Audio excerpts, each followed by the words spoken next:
All right. Well, welcome again to another High Performer Building Pulse. We have the absolute privilege today of being joined by James Laughlin, who is all sorts of things, motivational speaker, writer, podcaster, but he's worked with some incredible people, both New Zealand and international, looking at leadership, looking at, habits that form good leadership. And we're particularly interested in catching up with him as one of our ambitions with High Performer is to drive change in the industry. And we know that that comes from people having an attitude of innovation.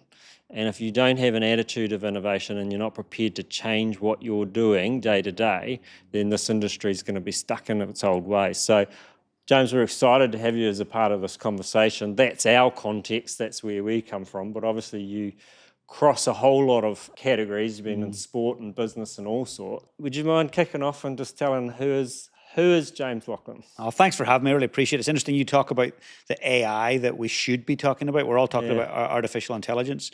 You're talking about the art of innovation. Yeah. And to me, that's what we've got to be focused on. Mm-hmm. That is the future. Yeah. And for those that don't, we're getting left behind. Yeah. So I geek out on two things: high performance and leadership. Yeah. And where those two things intersect, I think that's where the future lies. And if we're not high performers and we're not leading, and innovation is part of leading, then we're going to be irrelevant eventually. Yeah, you can't lead without innovation. Well, you can't innovate without leadership. Totally. Yeah. Otherwise, you're making stuff up and going around in circles. Yeah. So I've been here 20 years now in New Zealand. Yeah. And I would say, when I did come here, the country was a bit different than it is now. And I would say that you guys, when I arrived, were taking big swings globally. Right. And I was chatting with Deputy Prime Minister about this recently. I see in some sectors mediocrity. People just doing enough, calling it in. She'll be right. I'm like, actually, she won't be right. Yeah. Like we've got to focus on what best looks like. Yeah. And people want to go from good to great. I would challenge that and say that was the 1980s. We need to go from great to greatest, and the only way to do that is innovate. New Zealand has a problem, I think, and I'm not alone, around apathy. And obviously, we see it in our industry. You see it in countries that are comfortable, right? Where you can get away with not having to push. But I suspect history would tell you that if you're not pushing, you're going backwards. Inevitably, things come undone, and it's not until it gets uncomfortable that you have to change what you're doing. Totally. And the challenge is how do you front foot that and change before it's too late, right? Yeah, I think to me, you've got to create a space where you're constantly uncomfortable. Yeah. And when I go into organizations and everyone's really happy and really comfortable and they're not leaning forward, like, this company's going to be complacent. This company is going to become irrelevant and you will go backwards. Because if you're not growing, you're decaying. Yeah. Like it's one or the other. Yeah. Nothing stays still. And so truly high-performing individuals and organizations are always leaning in, leaning forward. And to me, that's one of the key habits of a high performer is to lean in and want to grow and be challenged. That's hard in a market like right now, where everything in you wants to just sit tight and wait it out. What advice do you have for people, particularly in the construction industry, but in a suppressed economy where we're used to these sort of 10-year cycles and we can get away with waiting it out, house prices come right again, everybody feels wealthy again, interest rates come down. We haven't had to change a thing about ourselves or what we're doing. The market kind of fixes it for us. And there's more and more signals at the moment that may not be the case in this cycle, and that it's going to require positive movement to create change. Participate in your own rescue. People wait for handouts. COVID, I just thought I was appalled at a lot of people and companies who just give me a handout, I'm like, guys, look at possibilities. I talk about being a possibilitarian. So when there's problems, lean into what's possible. And possibilitarians are always going, problems present possibilities. In any market, in any cycle, there's always room at the table for greatness. Yeah. People and organizations who do great work will always do well. So no matter what cycle we look at, there's still winners. Yeah. And so if you want to be on the winning side, it takes leadership. It takes thinking outside the box or even building a whole new shape of box so that you can actually dominate in your industry and reinvent your industry. For me, I came from Northern Ireland 20 years ago. And my mission was simple. So I was very fortunate as a young kid to win the world championship in drumming. So I was a world champion drummer. Now think not Phil Collins. I want you to think Scottish bagpipe drumming. So very specific, very niche, and very technically demanding. So I became world champion there at 13. Again at 14, got a call from Christchurch, New Zealand. Hey, would you come down and help us Kiwis, this particular group, become the first ever from New Zealand to win the world championships? And I says, easy, we can do that, no problem. So I get down here at 18, and my mission to help them become world champions. So high performance skill set is what I knew that they needed. Now, when I'm working with armies, small businesses, and athletes, it's still the same thing. You need a high performance skill set. So I taught them the skills. They went to the world championships and came third. It's not a win. Yeah. So we came back and reevaluated what's missing. Yeah. Well, high performance mindset, because we all get nervous. We all feel the pressure when the market's not going well. Yeah. Or as a performer, when the BBC cameras or Sky Television's honing in on you, you feel the pressure. So we worked on the high performance mindset. They went back and they came fifth. So they got worse, not better. It's like, what's missing? Yeah. This was the interesting piece. So I started asking questions like, why did we not perform the way we know we can? Well, and the rhetoric was across the team, we don't believe we can beat the best at their own game. Like the Scottish and the Irish who invented this form of drumming, that we can't beat them. So high performance heartset is what was missing. They didn't believe in themselves. Yeah. That BS, that belief system that fires up, you can either do it or you can't, and whatever you believe is true. Yeah. And so I started telling stories and getting them out of their heads and into their hearts. They then went and became the first and still the only Kiwis to win the world championships. Wow. Not my secret sauce. No. Those three things. Yeah. Skill set, mindset, heart set. And now when I'm working with, whether they're running countries, companies, or small teams or large teams, it's those three things that I want to help people with. Yeah. And that's what the book is all about, is what are the habits that will allow us to master those three things? Yeah. I was going to say, if you were doing that again, would you do it differently? But you are doing it again now in different spheres. What do you do differently? You learnt kind of the hard way in that situation. Have you changed those up? Do you start with heart? Do you bring them all in together? How on earth do you bring... Those are some pretty big shifts. Yeah, definitely. If I go back to when I was doing that in my late teens and 20s, there was a lot of heavy lifting, a lot of emotional lifting, a lot of reactivity from me. Like I just wanted to win. Yeah. It was all about winning and world championship. So I've won 7 world championships, multiple national championships. All I wanted to do was win. But what wasn't happening was a good off-field life. So I was drinking too much. My marriage was not so great and ended in divorce. I was overweight. Like it just wasn't good.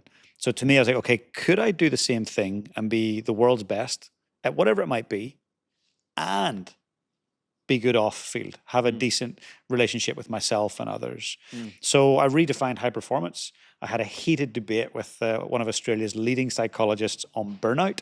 And he said, James, I don't believe your definition's true. He said, high performance is simply winning. That's all it is. And I said, oh, that's interesting.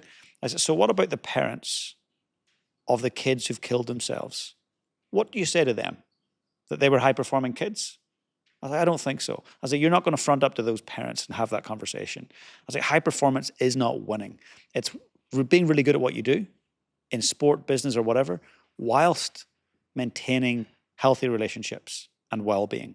That to me is true high performance, and it's sustainable. And so in the end, we agreed to disagree. But to me, that's what true high performance is. And that's where I start in the book is, we have to agree that we can't just win in one area of our life. Yeah. You're not a high performer. I wasn't a high performer when I was a world champion because my life was a hot mess. Yeah. And I see this with, I work with a few construction company owners. And when I start working with them, it's a hot mess. Yeah. They're drinking too much. They're, on the weekends, they're all over the place. They're working on the weekends. They're working at 4 a.m. clearing emails. I'm like, guys, you need to sort this out. Yeah. It's not sustainable. Yeah. I've worked with a business coach for years, and certainly not claiming to be a high performer, but the fascinating thing that I've learned over the years, and he's unlike a lot of business coaches he has the capacity to go a heck of a lot deeper. But I've learnt, there's all these tools and they're helpful, and arguably I could do with a bit more of them. But ultimately, most of the time when there's a challenge in my business, it normally stems out of a problem with me. And it could be anything. It could be a fear of failure. It could be a fear of success. And those two have gone hand in hand in my story. Both of them keep me in the safe middle. And it's safe, but it's not very effective in terms of leading a business. And so there's all these kind of surface business issues around cash flow and lead generation, all the typical things that you can look at. But actually underneath it all was a guy who was scared to fail and scared to succeed that was going to get in the way of any of that. None of that mattered, you know. I'm interested when you're going into an organisation, obviously you're aware of all of those sorts of things. Where do you start? Yeah, so for me, first things first, what do you want? So I had a young fella come to me and say, James, will you be my coach? I said, I could be, but what do you want? Yeah. He says, oh, well, let's book the first session in and we'll explore that. I said, okay. So he pays me, we meet. I start with the first question, what do you want? Yeah. He goes, I'll see you next week. He says, what? I says, we're done. I'll see you next week. He says, James, I've paid you for an hour. Like, what do you say? What do you mean we're done? I was like, we're done. I says, I'll give you a full refund. I'll see you next week. Yeah. He says, I'm very confused. You've only asked me one question. I haven't even been able to answer it. I was like, that's the problem. You weren't able to answer it. I can't help you. If you start with you actually don't know what you want. I need you to be radically clear on what it is you want. So another week passes. Sit down. What is it that you want? I want to be the greatest All Black of all time. Oh, cool. Awesome. Second question. Why do you want that so badly? Yeah. Well, actually, because my granddad, make him proud. He was an All Black. Okay, great. Third and final question. He goes, James, are you serious? I've paid you for a whole hour. I was like, this is not about time. I was like, this is about an outcome. Yeah. Third and final question. How much are you willing to suffer to get that outcome? Yeah. He goes, Jesus, James, these are terrible questions. I don't want to suffer. I was like, great, go play for the Wallabies. Because you're not going to make the All Blacks, my friend. Yeah. If you want to be a high performer in the All Blacks and make your granddad proud, you've got to have some sacrifice, my friend. Friday night with the boys, drinking beersies, have your Heineken Zeros. Netflix, Monday, Tuesday, Wednesday. No, you should be studying your mind, building your body, getting rest. And so in the end, he agreed to it and became a very successful player and made the All Blacks. And I see the same thing with businesses. Yeah. What do you want? Yeah. Most people don't know what they actually want. And in 5 years' time, how much will be sitting there? How much will you sell the business for? How many people will you employ? And then why is it that you want that? I meet people all the time that say, I want to make 100 million. Cool. Why? Why does it not need to be 50? Why does it not need to be 1 billion? Yeah. But why do you want it? And then how much are you willing to suffer? So once we get that out of the way, we can get down to this stuff around what's going to hold you back. Yeah. Which is your fears. Yeah. Yeah. So that's your start. That's your start point. So I've got a snapshot of your seven habits here, starting with getting radically clear. Number 2, supercharge your belief systems. What do you mean by that? Yeah, so in the book, and thank you, by the way, for having lots of copies here. Also, these are all signed and we'll be giving them away. So don't know what you have to do to get in that, but FYI. That's awesome. I love it. Yeah. So you're full of BS, belief systems. Each and every one of us are full of belief systems. And these belief systems dictate our behavior. So if we think of a psychological model, BAB, beliefs, they shape your attitude, and your attitude dictates your behavior. But what happens is most of us go straight to behavior. Yeah. We want to work harder, hustle, put in the big hours, master AI and have a side hustle. I'm like, slow down, chill out, stop with the behavior stuff. Let's figure out the belief stuff. Because if we nail that, our attitude about ourselves and the world changes, and then the behaviors naturally align. So let me test you, and I want you to be radically honest. 3 or 4 things that come to mind right away when you think of an Irishman. Funny. I won't say stupid, I'll say a bit silly. Yeah, good. There we go. Yeah, I like it. I think of Guinness. Yep, brilliant. Yeah. And I think of rugby. There we go. That's Great rugby team. As a Kiwi, that's about what we know. That's awesome. So when I ask this, and I've asked this to tens of thousands of people from stage, the number 1 thing that comes up, Guinness. Yeah. Second, fiddly dee potatoes. Always. Yeah. U2, the band. Yeah. Rugby, green, all these things, leprechauns. Yeah. That's your BS. Yeah. That's your belief systems. So in the book, I help people unpack what their beliefs are about the 4 most important global beliefs, which is money, happiness, success, and failure. Those 4 things. If we can nail our beliefs around those and make sure they're empowering beliefs, it sets us up to succeed. Most business owners, most team leaders have pretty disempowering beliefs about money. It's scarce. It's nowhere. It doesn't grow on trees. And actually, I think it does grow on trees. And it's something I tell a lot of my clients. It grows on trees. You need to figure out what the tree is, water it, nurture it, and I promise you the value will show up, or the money will show up. And the proof is in the pudding there, right? All right. Number 2, lead your life on. 3, lead your life on purpose. I geek out on this. So my podcast is Lead on Purpose, right? Yes. And I love interviewing people around why they do what they do. Yeah. And you do this for a specific reason. There's a reason that you choose to do this. And so people who lead and do work with purpose do better work. And the research I've shared in the book is that they are more engaged, they are more focused, they have better outcomes, and weirdly, they live longer lives. People who have meaning actually live longer lives and better lives, better health. Yeah. So for me, it's if you're doing things to make money, it's not sustainable. Yeah. And there's a price to pay. I was chatting to a billionaire recently, and he was saying, I'm going through divorce. And I says, yeah, which one? He says, what? I says, which one? He says, number 5. Yeah. I was like, yeah, no surprise. Yeah.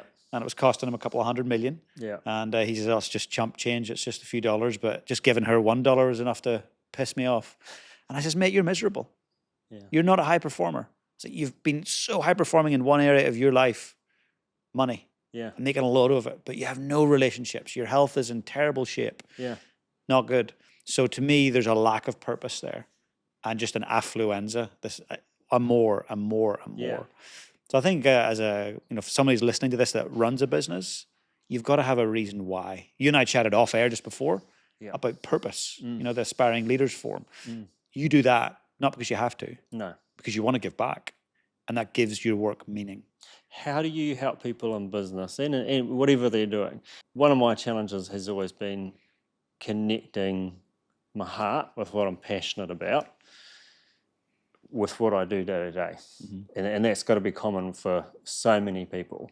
And then when you're in business, you've got the ability to maybe shape things around and tweak it. But if you're in a day job and you're working for someone else who's setting the vision themselves, and you're feeling really constrained, how do you connect what you're doing day to day with what really drives you personally? Because it's always a much bigger picture. Totally. Yeah, I think sometimes you are going to be in a situation where you might be working for an employer who doesn't align with your values, and you might not have the courage at this stage to go, I need to work somewhere else. I need to realign. But I think there's a key thing to realize that passion and purpose are 2 different things. Yeah. And so passion, I believe, is for you, and purpose is for others. And so find your passions, and your passion might be building. Your passion might be woodwork. Your passion might be tech. It doesn't matter what it is. Go for it. But your purpose is around what can I do for others? And it might not be connected to your job. Some people are looking for a career that's purpose driven. I would say very few humans get to find that. There's a small number that get to go, I do this and it's so purposeful. They often have to find it outside of work. Yeah. And that's just the reality. But it's amazing if you can align both. Yeah. I recently heard a successful businessman talking to a group of young people, and he was challenging this idea of, find what you're passionate about. He's very pragmatic and just like get on, and he's done amazing things, amazing guy, amazing heart. But he was like, actually, just do what you're good at. Just do what you're good at and get really, really good at. Don't worry about your passions. You'll find if you're just focused on what you're good at, the passion will evolve and kind of almost, I guess, get drawn in. Everything will come together. And I think a lot of young people kind of get trapped in the waiting zone of trying to figure out what they're passionate about, and they're trying to figure that out first. And he's like, you know what, if you're good at something, just keep doing it. Yeah. What would you say about that? Because clearly passion is important, but getting stuck, feeling passionless, if somebody is in that space, how do you help people find passion? Yeah, you got to be curious. It's like if you're in a relationship, right? And you first meet the person, you start dating, there's a lot of passion there. And that's like hot and heavy and it's all awesome, right? Yeah. Now you fast forward 7, 10, 15 years, arguably there's a lot less of that intensity.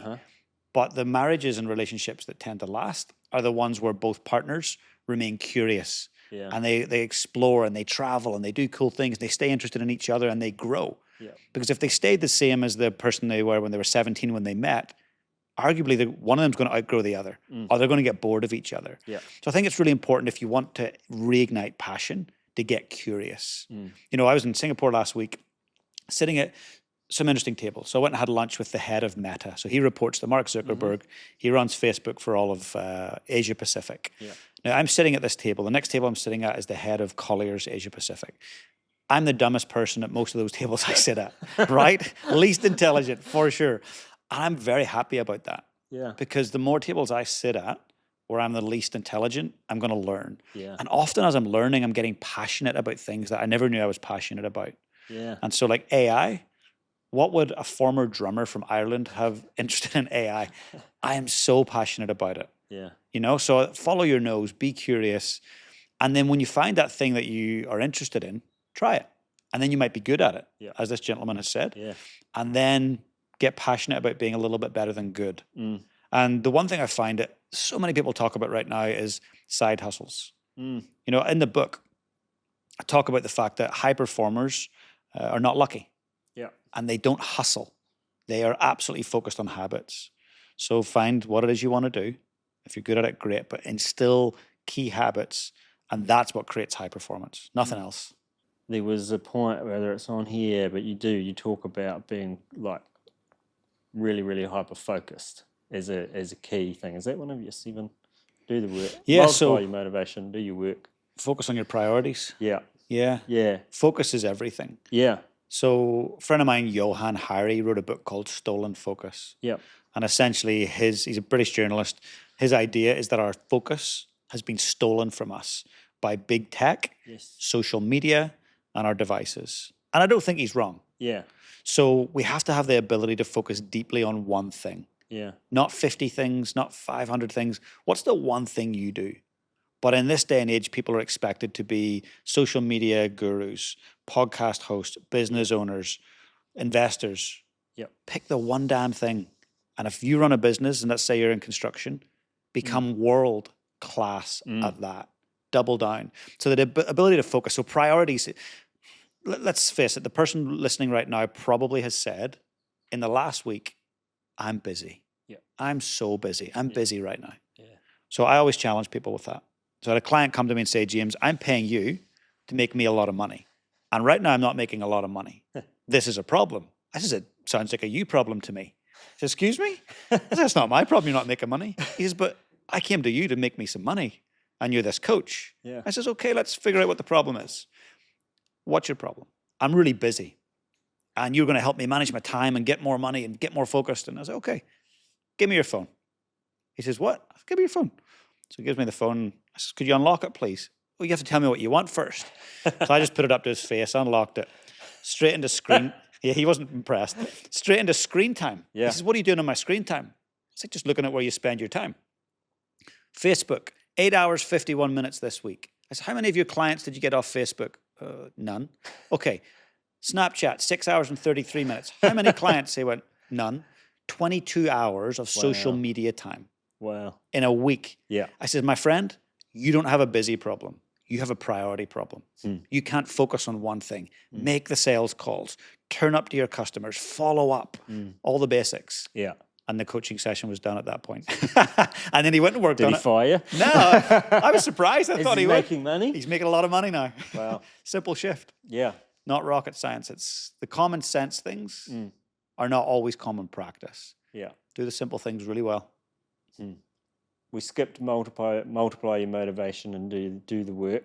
Did you want to run back to those and touch on them? Do the work. Essentially, it's self-explanatory. Like, get on with it. Stop talking about it. Stop telling the world about what you guys are doing. Just do it. Yeah. Get on with it. Multiply your motivation. Look, it's a key one. You could have really good planning, really good systems, really good goals. But if your physiology doesn't line up with that, you're not going to chase after your goals. Yeah. So let's take an example. You got a rat.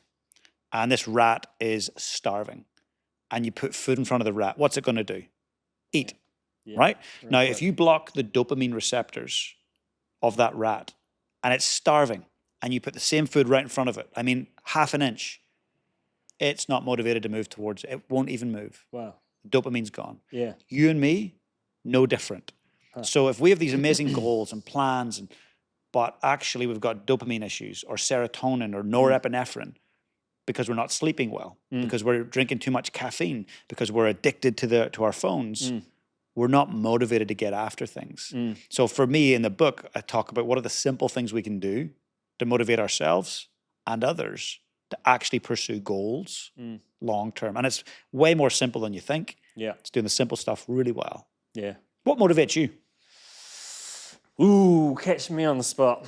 So my challenge has always been that, a bit like I talked before, my motivations kind of are at a really deep level, and I struggle to connect them with my day-to-day, other than doing whatever I'm doing really well. I think that's the connection point. And probably, certainly no success at this, but my focus has been, who am I becoming, probably is my priority over what am I doing and the fruits of that. When I leave this earth, everything else stays. So I can't take any of it with me. So there's no point in accumulating. Who have I become? How have I shaped the people around me by the person that I've become? That's kind of what motivates me. And everything else is just the platform and the tools for that shift. The challenge with that is it's wonderful philosophically, but it doesn't help you day to day when you've got a cash flow problem or you've got a sales problem or whatever it might be. It can, being aware, but sometimes it becomes a problem because if money's not your motivator, it's very hard to do well in business. Of course. I suspect you've got things to say with that because, like you said before, you're dealing with people who actually already have the money, but they're picking up the phone and wanting to work with you. Why do you think that is? Lack of fulfillment. Success, when you look at success as a metric, often it's money. Yeah. But success without fulfillment is ultimately failure. And often they have all the bells and whistles. They've got the fancy car. They've got dollars in the bank. They've got the membership to the big golf club. They've got the nice clothes. Their wife has the Louis Vuitton handbag and the Labubu hanging off it. But deep down, there's a lack of meaning. So all of us have a balance of extrinsic and intrinsic motivation. And when you started to describe what motivates you, it was giving me information. So if I was your leader or if I was your coach, I'd go, okay, I know how to motivate you. So everyone that has a team that you're leading, you need to find out whether people are more extrinsically motivated or intrinsically. Explain those two for us. So extrinsic, money, status, power, and fame.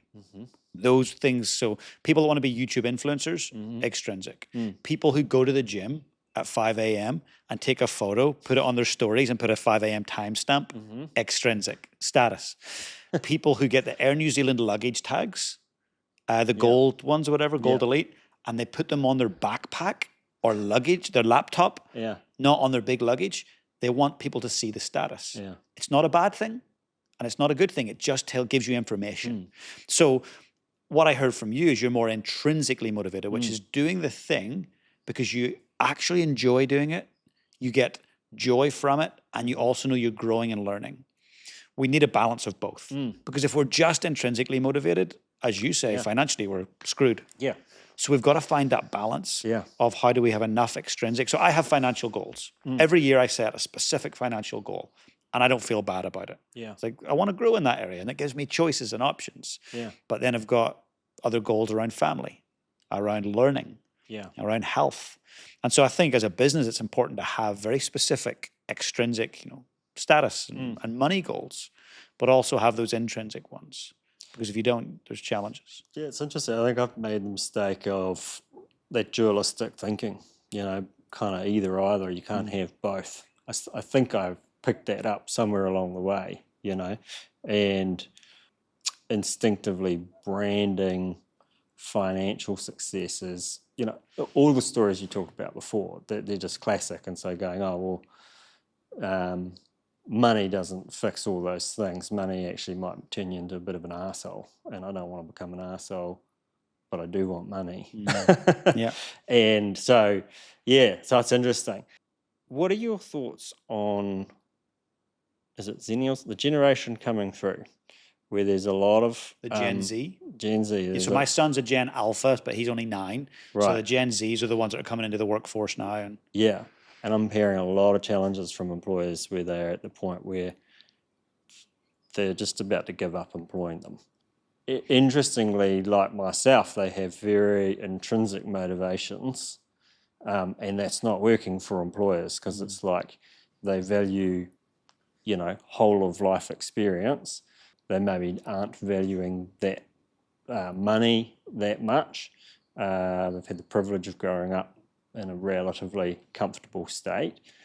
And they don't necessarily value authority or working for the boss, And those things on one level serve them really well, but it makes them really hard to employ. We just need them to do a job and follow an order whether they care about what they're doing or not. Are you hearing some of these things? It's all the typical things. They want to be a manager after 2 years. They want to, why aren't I getting paid more? Why aren't I thus? You must be coming across some of that. And what do you think is going on? And how can employers actually maximize and leverage the assets of what's coming through in that generation rather than write them off? Yeah, well, I think you're right. Like, to start with, the employers don't have a choice. You can't write a whole generation off. Yeah. You're screwed, right? AI is not quite ready to take over yet. So a couple of things. The people who are usually complaining about the previous generation are the generation who raised that generation, right? So point the finger at oneself and go, I created entitlement. Now, we all want, if people are listening here who have kids, we all naturally want our kids to have a better life than we had. However, that's problematic. You look at kids who are born into wealth and they're handed that wealth without the emotional tools and the hard graft to get it. It's usually one, if at most 2 generations before they're back to rags again. Yeah. And you see this time and time again. People need to learn how to work hard, to earn, to struggle. When people are just given things, there's entitlement. So we are seeing this and hearing this with this Gen Z. Yeah. However, if you can meet someone's needs, their emotional, psychological needs, they will outperform for you. So if we look at those 6 core needs quickly, certainty, variety, significance, love, contribution, and growth. Those are the 6 core human needs according to the Medanis and Robbins Foundation. Right. And when you look at those across any sector of society, age or stage, when people are meeting those needs, they're happy. Yeah. They perform well. Now, as a leader, so if you're leading people, you own a company, all you've got to do is help an individual meet 2 of those needs, and they will be the biggest raving fan of you. Yeah. So it's going, which are their 2 dominant needs? So you need to get curious. Yeah. I had a leader who said, James, I don't want to ask people on my team about their family. I don't want to know about their kids. I was like, why not? Yeah. It's none of my business and they're here to work. Yeah. So yeah, they don't feel valued, my friend. Yeah. They think they're a number and that you don't care. Yeah. And that's why they're not performing very well. Yeah. You need to be curious. So then he started getting curious and he started to realize that their key need was contribution. Huh. So how can I help them meet that need? How can I help them contribute more? Give them a voice. Yeah. And within months, they're turning around to be the highest performer on the team. Yeah, well. So if you can figure out what those 2 needs are, the dominant needs of that individual, and in some way help facilitate that. So certainty would be, hey, I'm going to make sure you've got pay on the table, even through COVID. Yeah. I'm going to make sure you're looked after. If someone was variety, God, don't put them at a desk with a computer. They'll go nuts and leave. Or worse, they'll stay and cause havoc and be disengaged. Yeah. Give them different things to do. Let them try the AI thing. Let them meet customers. Yeah. But are there tools that people can use to kind of help figure that stuff out? Is it disc profiles, things like that? Are they helpful, or is there something? Yeah, I do something actually. I'm DISC certified, Yeah. but also deeper signals. certified. So I went down recently to Antarctica, and the government program that sent me down there to do a leadership training said, could you get certified in deeper signals? Phenomenal. It's a self-awareness tool for high-performing teams. Yeah. And so I do that with all the individuals and teams I work with, and it allows you to see what drives humans. Yeah. So I found it to be even more powerful than DISC. The content's amazing, and people can buy the book. I feel like we're skirting around all these amazing stories and talking, kind of bullet point contents. I'd love for you to pick a story and deep dive on it a bit more. Maybe it's, Jim was talking about, I was going to say Zion, but Zion Yep. as an incredible story, that one of his favourite podcasts of all time, an interview you did with him. Yeah. I don't know if you've got permission to share some of his story. If not, a story that you can kind of give us a bit of a deeper run through. Yeah, no, of course. Yeah, a couple of stories. So Zion Armstrong grew up west of Auckland, and a solo mum. Mm-hmm. And he one day borrowed a bike, a motorbike, without permission, and he was chased by the West Auckland police, and eventually ditched the bike and started sprinting. And he out-sprinted all the police officers. He was very quick as a 14-year-old. Yeah. And the only thing that could catch him were two German shepherds. Wow. And they grabbed him by the arms, and he still got the scars to show it. So about 2 weeks later, the top chief of the police comes rapping at the door, says, "There's Mama Zion around." She goes, "Christ, what's he done now?" No. I'm the chief of police, but also I run an athletics program. And it's been a long time since I've seen someone run like that. I think he has talent. Wow. And so this chief of police invested in Zion, became like a father figure, and helped train him. Zion was an amazing hurdler and ended up representing New Zealand at the Commonwealth, became one of New Zealand's top hurdlers. Now that instilled discipline. It also reminded him that he matters and that someone cares about him, that you're not your past unless you choose to live there. Zion went on to work in the apparel industry, and I was pretty passionate about what he did. Worked his whole way up to become the president and CEO of Adidas North America. Wow. So just a phenomenal human, and someone, he wrote a beautiful endorsement of the book, and he's an example of someone who realized that simple habits could change the trajectory of his life. He was destined for gangland in Auckland. Yeah. And that would have been a very different existence to being best friends with Pharrell Williams. You know what I mean? Yeah. His Rolodex, who he can ring now compared to who he could ring if he had stayed and been up to no good. Yeah. Very different. So he's a really prime example of someone who shifted. But what's amazing about that for me is a phenomenal story, but actually the key ingredient was something simple and, available to anyone, anywhere, in terms of good habits. And if you're sitting there and you're, got a solo mum and you're in West Auckland, everything you're looking around tells you a story that this is it, there's nothing I can do. And if there is any way out of it, it must require something big, right? And yet actually the lesson out of that was that it wasn't that big. It was actually just small things, just over and over. Small things done consistently over time lead to sublime results. Yeah. And I apply that to business. Yeah. I apply that to sport. I apply that to parenthood. Yeah. I've got a 9-year-old boy. He's amazing. And I want to be a good dad. Yeah. And I don't want to get to the end of life and say he was the best dad in the world. I think that's just asking for too much. But if he could say, you know what? He was a good dad. Yeah. I'd be happy. So I'm in Cape Town, South Africa with my partner. And Sia Khaleesi, the Springboks captain, he has a foundation, a charity called the Khaleesi Foundation. Yeah.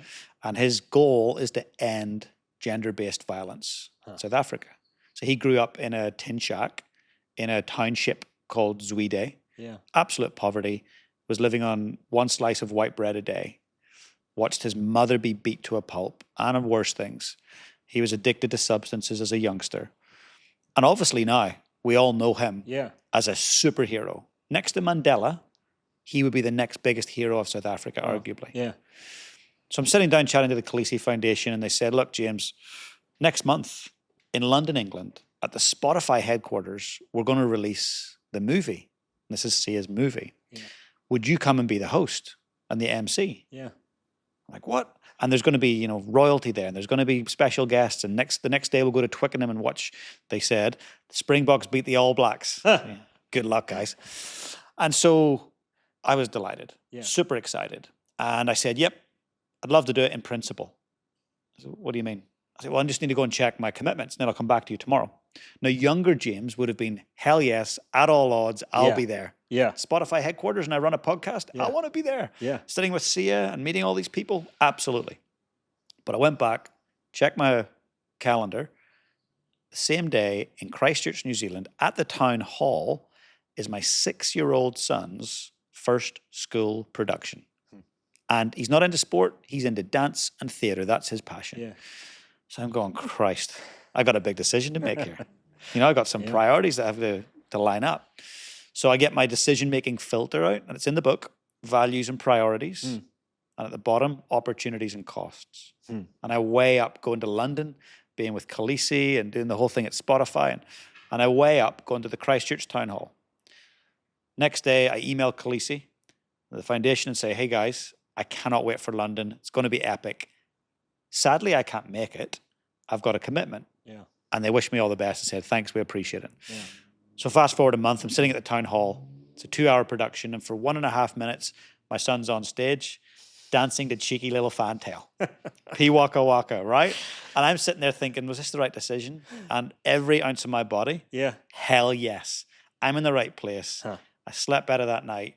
I'll look back on that moment and go, thank Christ I did that.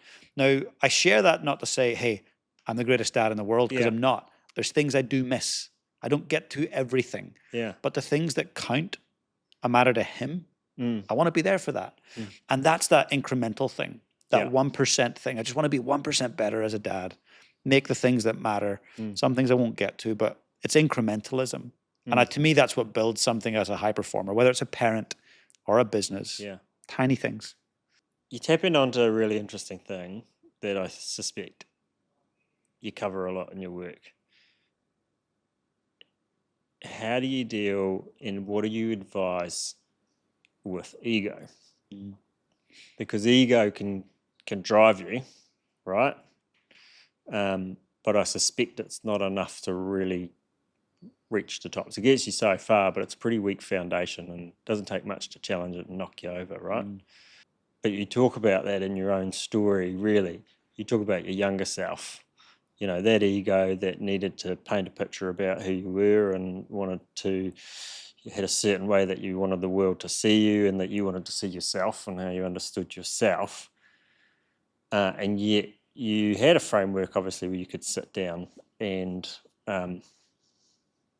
contextualize it and not be run by that ego. How do you deal with that with your clients? Ego, EGO, everyone's greatest obstacle. However, your perception shapes your reality, how you see the world around you, right? EGO could also be everyone's greatest opportunity. It all depends your relationship with it. Yeah. You and me have ego. Yeah. If someone says, hey, that person's got an ego, it's often a negative connotation. Yeah. But we all have it, and thank goodness we do, because that's what keeps us alive. Yeah. So may I share a story? Yeah. Friend of mine, Jason, a young fella, massive ego, physically very strong, wanted to be in the Navy SEALs. And he got into the Navy SEALs very young, but full of, I'm stronger, faster, fitter, I know it all. He got kicked out. So he got into the Navy SEALs, and trust me, getting in is very difficult. Yeah. It's getting through Hell Week and the training. 13% of people actually make it in out of the 100% of the people that turn up.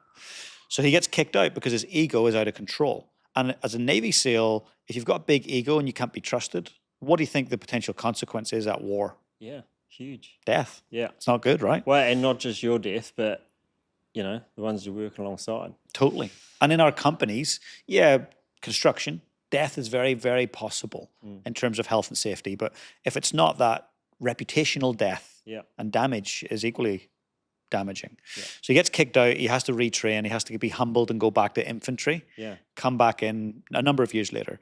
He gets sent to Iraq as a leader now in the Navy SEALs. And they're many, many months into the Iraq campaign. a lot of suffering. He was in Fallujah, the roughest part of the Iraq war, like war-torn. Yeah.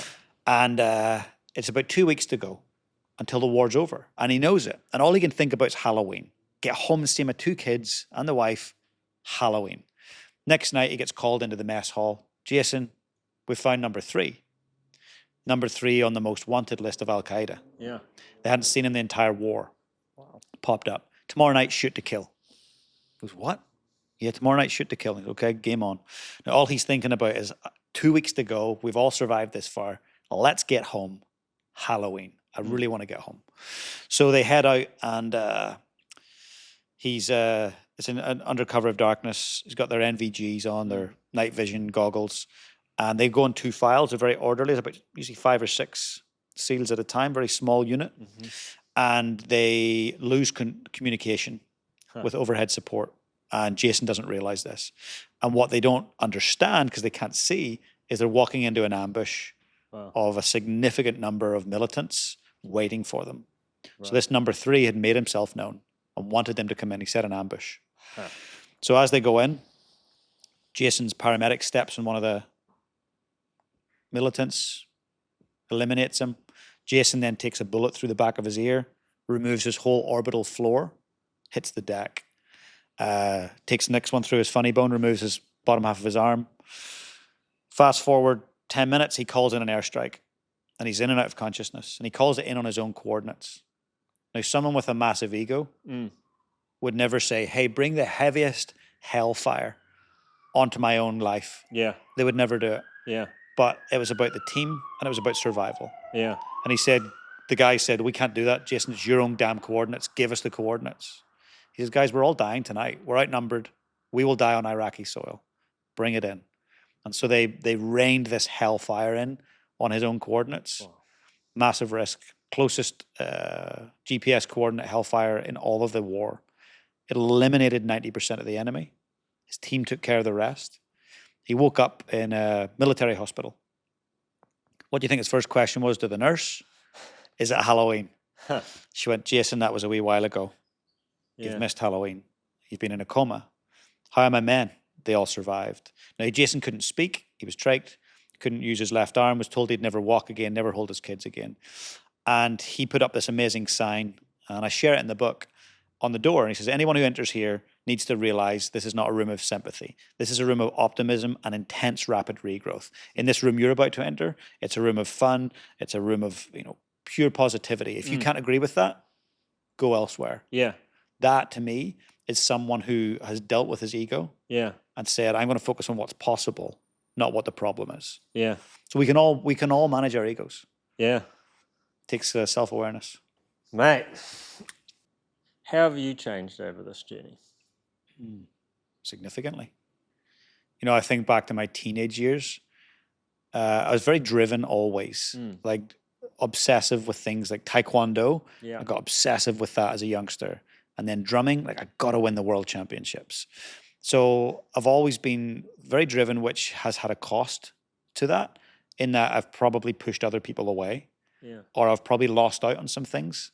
As a teenager, I was happy to practice drums 20 hours across a weekend and not see any friends. I didn't care. I just wanted to win the worlds. Yeah. So in my 20s, came to New Zealand, wanted to win at all costs. If I could go back to the 20-something-year-old James, I'd say, oi, mate, chill out. Take a breath. Yeah. You can still win the world championship and be happy and be kind. So sometimes when I was leading a team, the adult team I was running, sometimes I'd get so frustrated that they weren't getting it that I'd yell or I'd swear. Yeah. And like James at 39 now, looking at it, would be like, that's not on. You can't do that. Yeah. So getting into my 30s, becoming a dad, changed everything. Yeah. It really shifted my perspective. My boy has never seen me ever lose my temper. He's never heard me raise my voice. We talk. We get curious. And so for me, that happened through coaching, being coached, going to events like, I don't know, Tony Robbins, if you're familiar with Tony, going to his events and being like, there's a different way to be. And it's just shifted my life.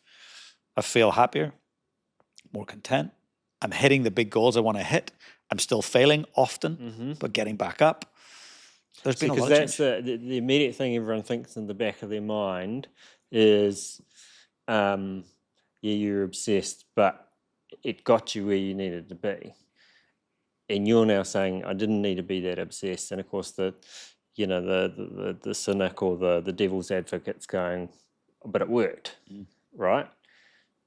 But you're saying you're convinced, you're absolutely convinced, and now probably have evidence that you could have got there without that level. Undoubtedly. And I have evidence in sport, business, music, finance of people now going, hey, James, how can I do this on field and off field and win on both? And it's about patience. It's about systems. It's about making sure that you're leveraging all your resources. I use a lot of visualization techniques. I've worked with neuroscientists and neurosurgeons, and they've proven that manifestation and visualization works. Wow. It's not this woo-woo thing. It actually works. So absolutely. And as I said in the book, I'm anti-hustle. I used to be the biggest hustler you could imagine. Side hustles, making the money, and you don't need to do it. Get clear on what your one thing is, double down on it, and you'll be rewarded. Play the long game. Nothing great happens in a year. Patience is a funny word you don't expect to come out when you're talking about these things. Totally. Right? Because we associate being driven with being fast. But you're countering that, I guess. Yeah, I think overnight sensations that we see, they're a decade in the making, or sometimes decades. They come out, you're like, whoa, where did they come from? That's amazing. Podcast. You see a great podcast, you're like, whoa, it's #1 in the world. Yeah, they've been cracking at it for 4.5 years. It's like, oh, okay, good things do really take time. Like a pint of Guinness, they say. Takes time, you don't get that right away. Thank you. Oh, pleasure. Appreciate your time. Thanks for having me. Appreciate what you're doing and the work you do. And people see a motivational talker or someone who's written a book, but actually most of your work will go unseen because you're influencing a whole lot of other people, and it won't get tracked back to you. I'm happy with that. I know, but I want to say appreciate you doing that work. Thank you. Yeah. I really appreciate it. Thank you. Thank you for having me on and for letting me connect with your amazing audience. And I want to wish you nothing but the best with your mission. Yeah. Thanks again, and really appreciate it. Appreciate you guys joining us. Hope you found that really interesting. We're going to be giving these away, so like and subscribe if you want to get in on that. I'm sure Jim will email out in the link to the podcast and the video about all the details of that. And if you do miss out, head to the shelves. Where do they buy this? Any good bookstore in Australia or New Zealand. Classic line. All right. Thank you. And we'll catch you guys on the next one.